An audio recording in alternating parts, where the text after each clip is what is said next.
en la oficina y de repente se apagó todo, luces, ordenadores, internet. No le recuerdo tan agobiante como habla la gente, que parece que fue la Tercera Guerra Mundial y fue un simple apagón.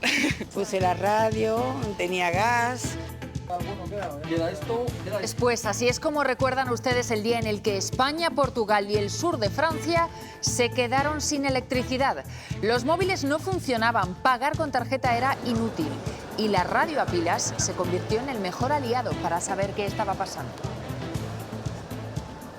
Buenas tardes. Enseguida recordamos ese 28 de abril de hace un año y estamos también en el Congreso porque allí, tal y como estaba previsto, ha decaído el decreto que planteaba prorrogar el precio de los alquileres durante 2 años.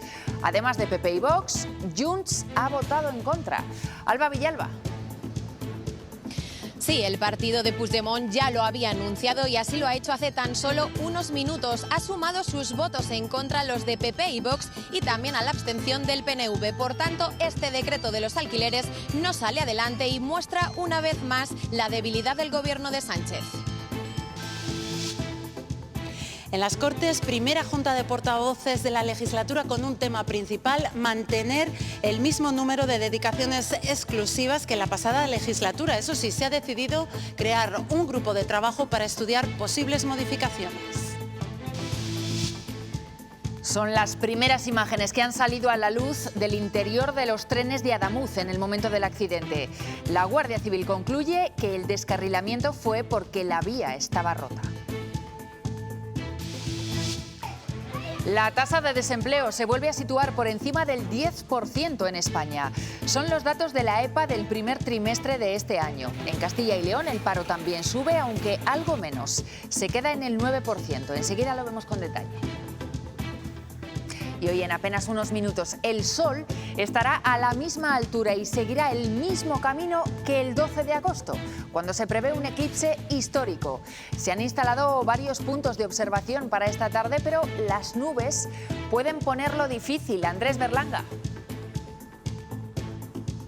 Sí, tan difícil que, por ejemplo, aquí en León va a ser prácticamente imposible porque el cielo está completamente cubierto por las nubes y, de hecho, está lloviendo. La provincia está en alerta amarilla por lluvias y tormentas estos 2 próximos días, pero sí, se supone que a las 8:29 tendríamos la ocasión de ver si vamos a poder ver ese eclipse sin obstáculos, porque el Sol va a ocupar la misma posición que lo hará el próximo 12 de agosto. Enseguida se lo contamos.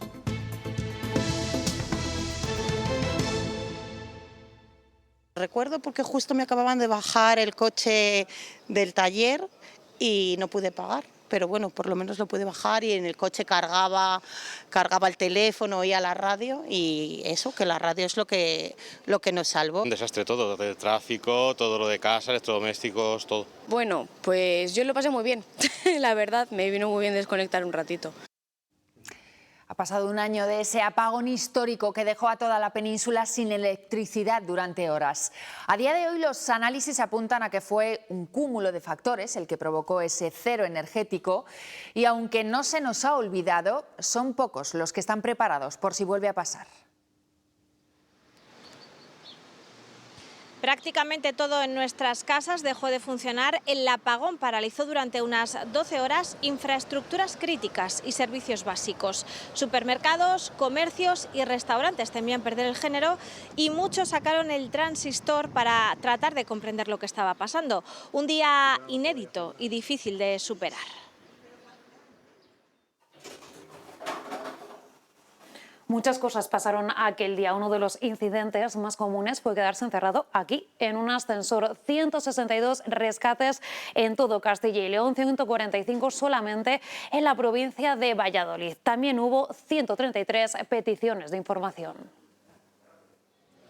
Aquel lunes no fue un día cualquiera. El reloj marcaba las 12:32 cuando, sin saber por qué, nos fuimos a negro. En apenas 5 segundos desapareció el 60% de la generación eléctrica. Que no funciona nada. El caos del transporte lo vimos en trenes paralizados. Debido a problemas con el suministro eléctrico, los trenes se encuentran detenidos. y semáforos apagados. Que no hay nada funcionando. Al principio pensamos que sería algo momentáneo, pero la realidad es que fue paralizando nuestra vida cotidiana.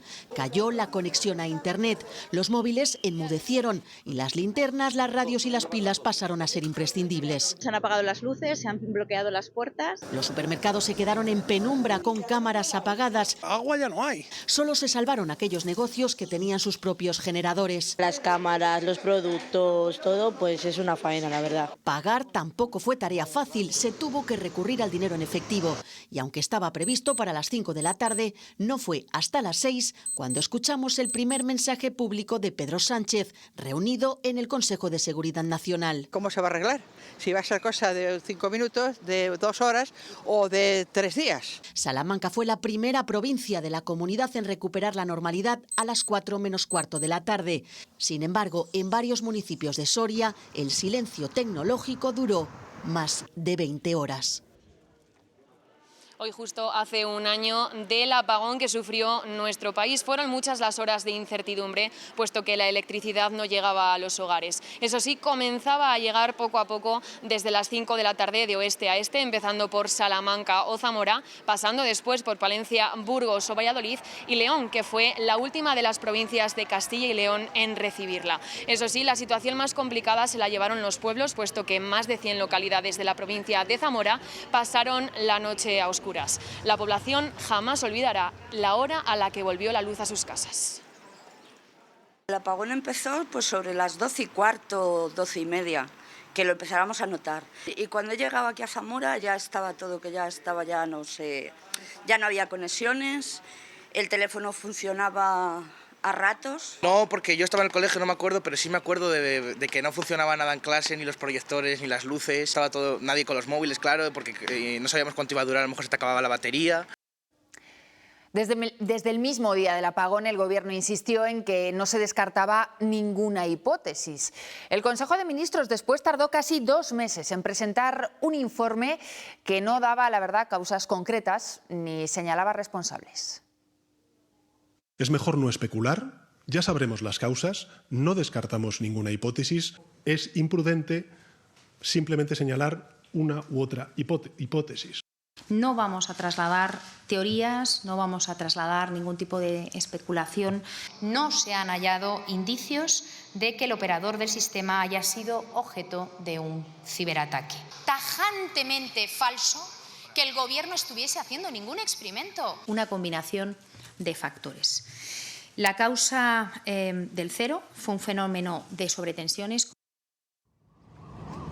Un año da para elaborar muchos estudios. Informes de las energéticas, expertos europeos, Red Eléctrica o la Comisión Nacional del Mercado y la Competencia, en el que analizan las causas y fallos del apagón. Que no fue un único fallo, sino que fue una combinación de causas técnicas y operativas sin precedentes. La sobretensión es la causa principal que defienden todos los informes. Parece ser que los problemas vienen de fallos del diseño regulatorio, que no estaba adaptado a la creciente incorporación de energías renovables en el mercado. Fue el primer cero eléctrico en la historia de España y para Europa el más grave en casi 20 años. Muchas lecturas y responsables que cambian según quién lo cuenta.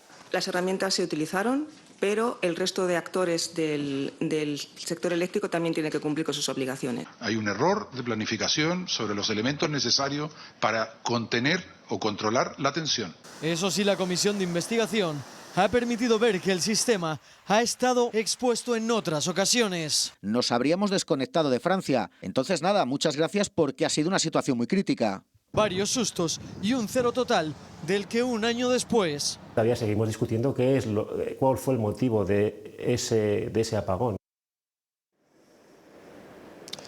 9 de cada 10 españoles teme que vuelva a producirse un apagón. Hay mucha desconfianza con el sector energético. Casi la mitad de los encuestados mantiene entre sus preocupaciones el apagón como una de las preocupaciones en el sector eléctrico. Además dicen que no lo ven como un incidente aislado, temen que vuelva a producirse y piden a la Administración información más fiable, racionalizar la energía y los recursos disponibles. Un año después del apagón, nos lo seguimos preguntando, ¿podría repetirse? Se podría repetir un apagón porque sencillamente todavía no sabemos las causas concretas. Y a falta de causas, lo que sí sabemos es que para evitar otro cero energético, desde entonces el sistema funciona en el llamado modo reforzado. ¿Y qué significa?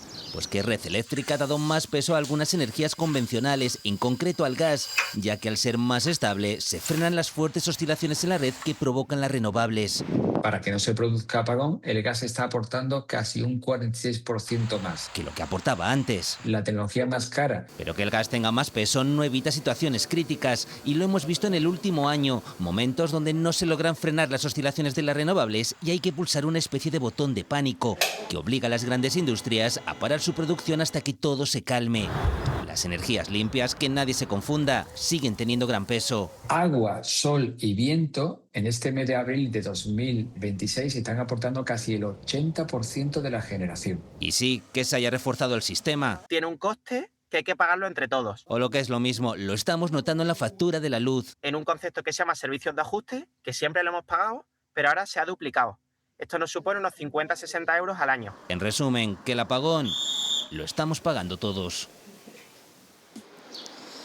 Y ellas fueron uno de los puntos donde ese mismo día y sobre todo los siguientes se fijó la mirada de muchos ciudadanos de Castilla y León, las ferreterías. Aquí muchos acudieron en masa a comprar algunos productos de esos que nos dijeron que era importante tener en casa para no vernos tan desprotegidos si se volvía a repetir la falta de suministro eléctrico y que a lo mejor habían quedado un poco en el olvido. Durante aquellos días se disparó la venta de pilas para alimentar radios y linternas, que también fueron algunos de los productos más demandados. Hoy junto a ellos, por cierto, el infiernillo para garantizar que si se iba la luz íbamos a poder seguir haciendo la comida.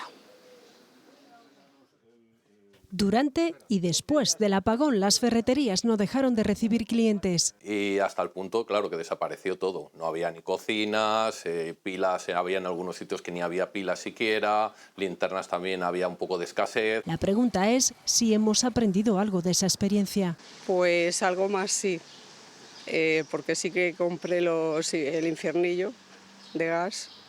O sea que algo para calentar la comida, sí. Poco a poco fui comprando porque luego enseguida ya se acabó todo.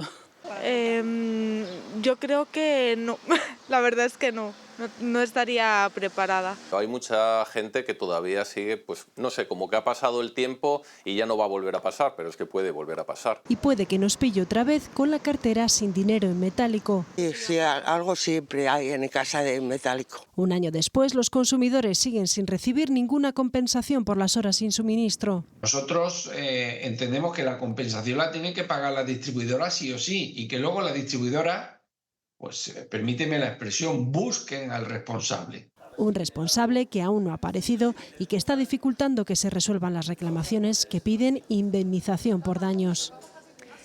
Y en este aniversario del apagón, el PP ha aprovechado para recordar que ellos se comprometen a alargar la vida de las centrales nucleares. Feijóo ha cargado contra el Gobierno porque todavía, dice, nadie ha asumido responsabilidades por lo que pasó. Lamentablemente, la democracia en nuestro país con el Partido Socialista es una democracia que está en apagón. Y es que puede pasar cualquier cosa, nos podemos quedar sin luz, se puede morir la gente y aquí nadie asume ninguna responsabilidad. El Gobierno identificó las causas del incidente en un tiempo récord, también de una manera rápida adoptó las medidas necesarias para que no vuelva a producirse una crisis eléctrica. Y vean esto, son las primeras imágenes del interior de los trenes de Adamuz en el momento del fatídico accidente. Pertenecen a un informe de la Guardia Civil que concluye que el descarrilamiento fue por culpa de la vía rota. La investigación sostiene que no hay anomalías en ninguno de los dos trenes implicados. En las fotos vemos cómo comienzan a caer objetos de los guardamaletas y cómo los pasajeros se agarran como pueden en el momento del siniestro. Sobre este caso, el del accidente de Adamuz, también sigue la investigación. Hoy ha comparecido el presidente de Renfe en el Congreso y, lejos de responsabilizarse de lo ocurrido, al contrario, la compañía se autodefine como parte perjudicada. Dos accidentes de los que Renfe no ha sido responsable, sino una víctima más. Renfe es una víctima más de dos siniestros que ha afectado a nuestro personal y a nuestros viajeros. Y creo sinceramente que hemos atendido la crisis como cabe esperar de una operadora pública responsable.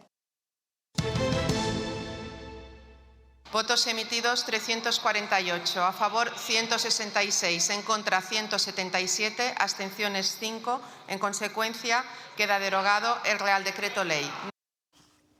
Fue una medida que propuso Sumar, que generó conflicto en su día en el propio seno del Gobierno y que ahora ha llegado al Congreso. Hace unos minutos se ha votado el decreto que planteaba prorrogar el precio de los alquileres por la crisis derivada de la guerra en Oriente. Junts ha unido sus votos a PP y a Vox y ha decaído. Alba Villalba. Sí, el Pleno del Congreso ha vuelto a demostrar a Sánchez que no cuenta con mayoría y ha tumbado ese decreto de la prórroga de los alquileres. Los votos en contra de PP, Vox y Junts, sumados a esa abstención del PNV, han hecho que no salga adelante. Además, también hemos visto muchos momentos tensos los que se han vivido en el hemiciclo y también han vuelto a salir esas tensiones en las relaciones entre el propio Ejecutivo. Sumar dice que el PSOE no ha tenido mucho empeño en sacar adelante este Congreso pese a que ha votado a favor. Con un hemiciclo del Congreso casi vacío, el ministro de Derechos Sociales ha defendido el decreto de la prórroga de los alquileres como una medida razonable. La prórroga ofrece una solución inmediata a casi 3 millones de personas. Tumbarla deja a esa gente a la intemperie para blindar el interés y el negocio de quienes hoy les están asfixiando. PP y Vox responsabilizan al Gobierno de la crisis de la vivienda. Si estamos debatiendo este Real Decreto, no es porque lo consideren necesario.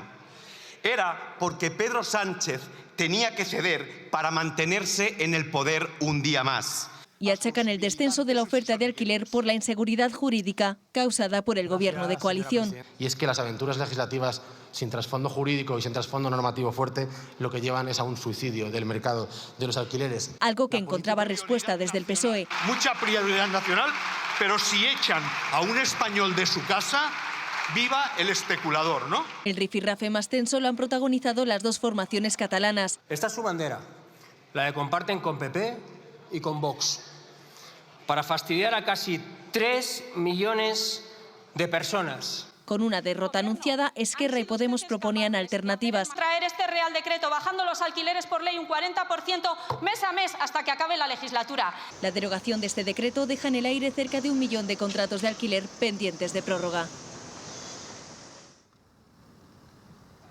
Y nueva derrota parlamentaria del Gobierno, pero en Moncloa insisten en que eso no tambalea la legislatura. El Ejecutivo mantiene firme su intención de agotar el mandato, dicen, a pesar de la falta de apoyos que tienen actualmente en el Congreso de los Diputados y a las advertencias que ha tenido ya por parte de algunos de los socios de investidura. Desde el Gobierno insisten en que van a seguir negociando cada iniciativa, cada medida y apelan a un sentido de estabilidad para intentar sacar adelante las reformas pendientes.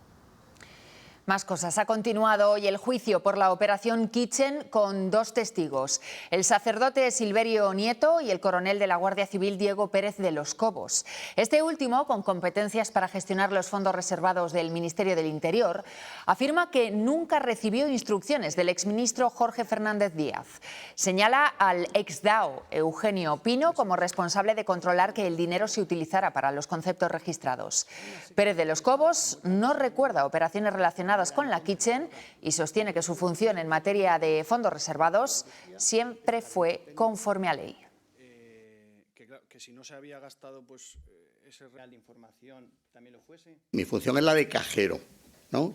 Y el cajero tiene un control documental, no tiene ningún tipo de control en cuanto a la finalidad última de la utilización de esos gastos. Nunca detecté ninguna irregularidad y utilicé las facultades de control que establece la ley y la orden comunicada.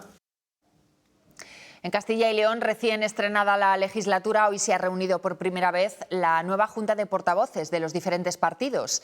Una cita para abordar asuntos organizativos en la que también se ha debatido si en las Cortes debería haber más parlamentarios con dedicación exclusiva y con una remuneración mucho mayor.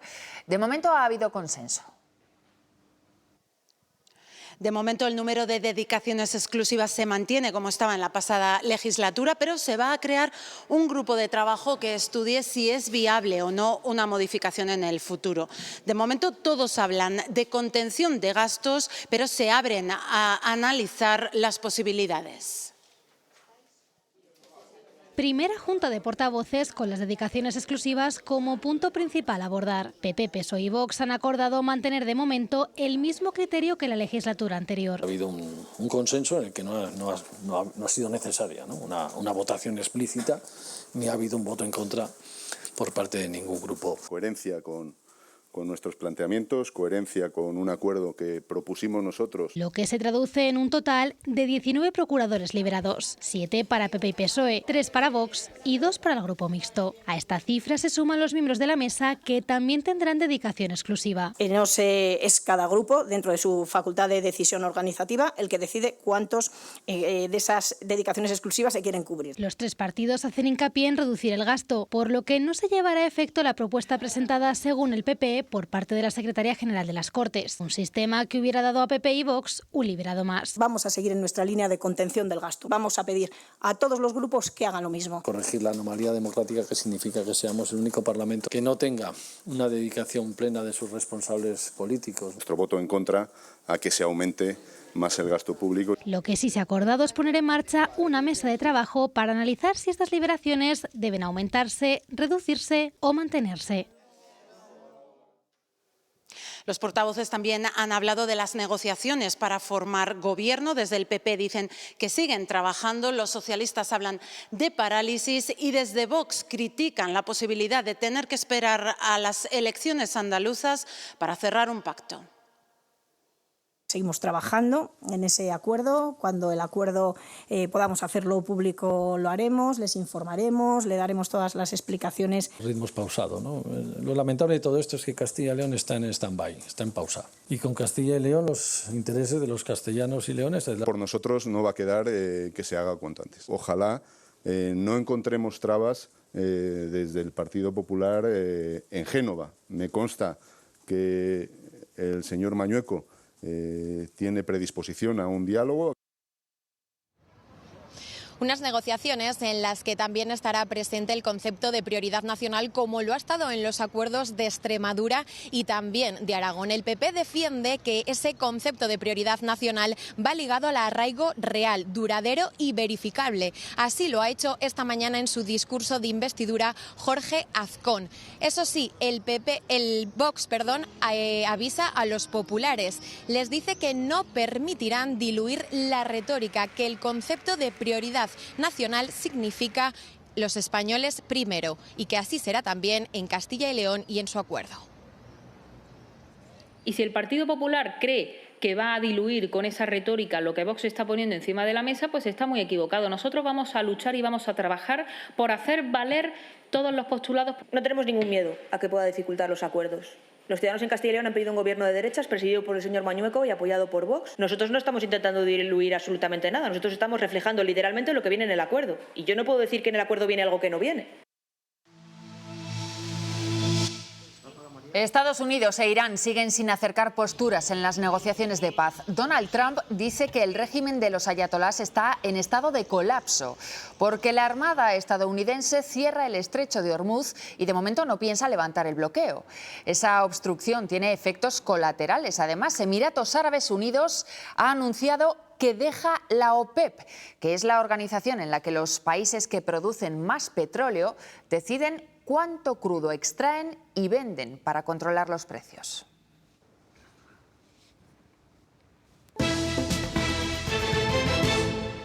En los próximos días sale de la cárcel el asesino de Leticia Rosino, una joven zamorana a la que mató un menor de edad y que fue condenado a la pena máxima que permite la ley, teniendo en cuenta que tenía menos de 18 años.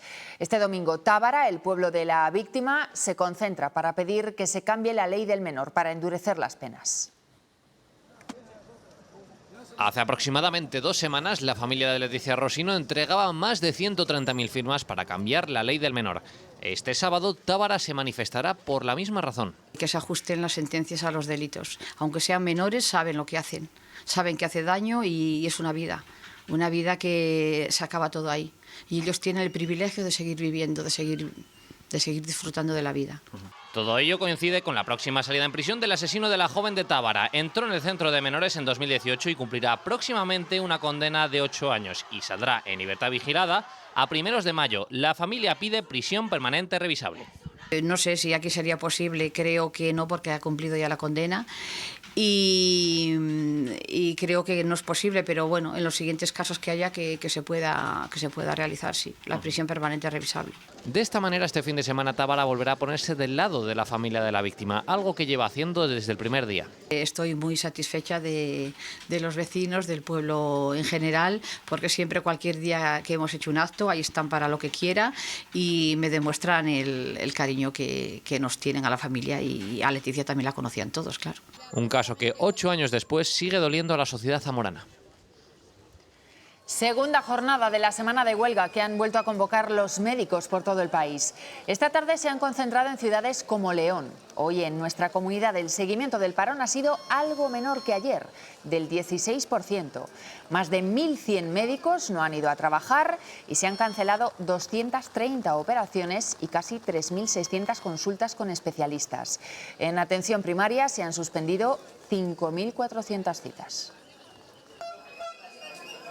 Que vayan a la huelga todos, no el 26, ni el 25, ni el 24, todos los médicos, porque es la manera de poder hacer la presión correspondiente, que dure lo mínimo posible la huelga y que podamos conseguir las reivindicaciones que nos merecemos los médicos. Se lo estamos haciendo el daño, en una huelga se lo haces a quien le haces la huelga donde estás, pero yo creo que entienden que nosotros lo que pedimos es justo. Se han intensificado hoy las tormentas. Si ayer las veíamos en el norte de la comunidad, hoy se han dejado también notar en zonas como Zamora y como Ávila. Imágenes también de Palencia de esta tarde, concretamente de Alar del Rey. Una intensa granizada ha sorprendido a los vecinos, que han visto cómo algunas calles han quedado prácticamente blancas con esos bloques de hielo. Estamos en una semana de inestabilidad donde las temperaturas han bajado levemente y las lluvias se han extendido por buena parte de España. De hecho, a estas horas, toda Castilla y León, menos Segovia y Soria, está en aviso amarillo. Sergio Hernández. Impresionantes esas imágenes que veíamos de Alar del Rey. María, tarde de nuevo con tormentas, sobre todo en zonas del norte, y así lo corrobora el mapa de rayos de esa actividad eléctrica que hemos tenido durante las últimas horas. Fíjense cómo han sido más abundantes en todo el norte, en provincias como León, también el norte de Palencia y el oeste de Zamora. Y mañana pues va a seguir lloviendo. Mañana todavía más, será en principio el día más lluvioso de la semana. Fíjense cómo todo el mapa de nuestra comunidad se va a cubrir de precipitaciones. ¿Y dónde van a ser más intensas? Pues bien, en zonas del oeste de Salamanca y de Zamora, también en el centro de Valladolid, las 3 provincias del norte, y también serán bastante intensas en el sistema ibérico de Soria. De hecho, a estas horas acaban de subir el nivel a naranja para mañana por la tarde. Y mañana también notaremos pues ambiente más frío. También va a ser el día más fresco de la semana. Fíjense en los colores del mapa como en ninguna capital de provincia vamos a llegar a los 20 grados. Gracias, Sergio. Las nubes y las tormentas están aguando el plan de muchos que hoy querían comprobar cómo se vería el eclipse de agosto, el que será histórico. Se han preparado varios puntos de observación porque hoy el sol está a la misma altura que ese día. Andrés Berlanga.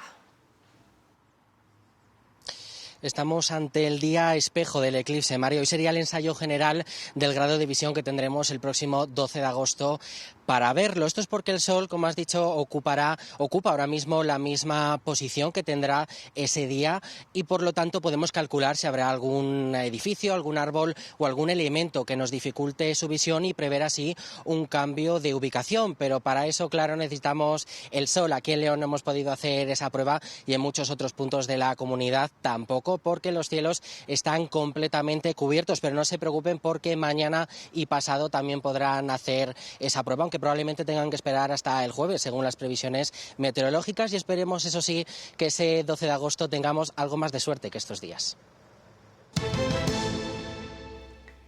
El año ha tenido un mal arranque del mercado laboral. Entre enero y marzo, el paro ha subido de nuevo por encima del 10% en nuestro país. En Castilla y León también hay más desempleo, aunque la tasa se queda en torno al 9%. Ahí lo ven. Y la EPA nos deja 2 datos más. Uno muy positivo, el del paro juvenil, que cae 3 puntos y se sitúa en el 20% en Castilla y León. El otro, todo lo contrario. Los hogares con todos sus miembros activos en paro han aumentado un 10% con respecto al trimestre anterior. Y más imágenes de los 40 buses que ha cedido Madrid a la ciudad de Burgos. Ya hay 2 que han empezado a circular por la ciudad. El resto se irán incorporando esta semana cuando se complete su revisión. Por cierto, hoy también han llegado a las cocheras en las que se produjo el incendio 4 agentes de la Policía Científica de Madrid. Buscan el origen del fuego y saber si hay indicios de criminalidad. Valladolid se va a situar a la vanguardia en movilidad inteligente gracias a un circuito que va a permitir que las empresas de automoción puedan llegar hasta la ciudad para probar sus avances en conectividad o en seguridad vial. Un proyecto pionero en Europa y que ha sido posible gracias a la colaboración público-privada.